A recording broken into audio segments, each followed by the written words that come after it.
Hey, look, number one, you know, there's a guy named Del Volpe. He does polling at Harvard. And he talks about a generation between the ages of 15 and 19.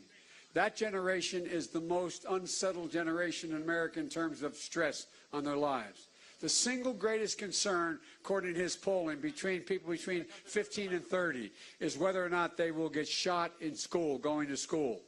Okay? So let's get this straight. This is a consequential issue. The Second Amendment exists, but it doesn't say you can own any kind of weapon you want. It doesn't say everybody's entitled to one. It doesn't say that. And by the way, if one of you left your keys in your car down the street and a kid comes along and jumps in it and takes off, you can be held liable civilly for that. Well, if you own a gun, put a damn trigger lock on it. Put it in a case. You have an obligation. Look at what happened up in Sandy Hook, how it happened.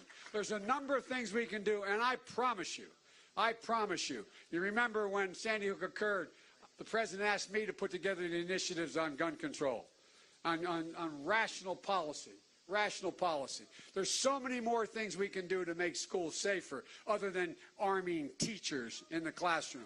And I promise you, as vice president, I did it, and as president of the United States, if I'm elected, it will be a gigantic priority for me.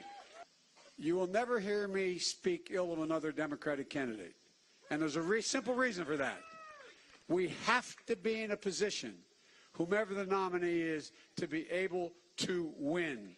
And here's the second thing. What may disappoint you, I'm not going to get down in the mud wrestling with him. I'm not going to stoop to his level.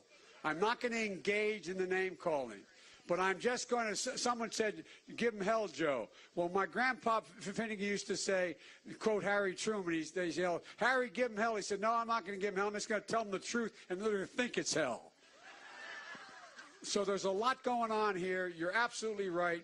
And now they have an investigation of the investigators who are investigating whether or not Vladimir Putin and the Russians engaged in trying to affect our life.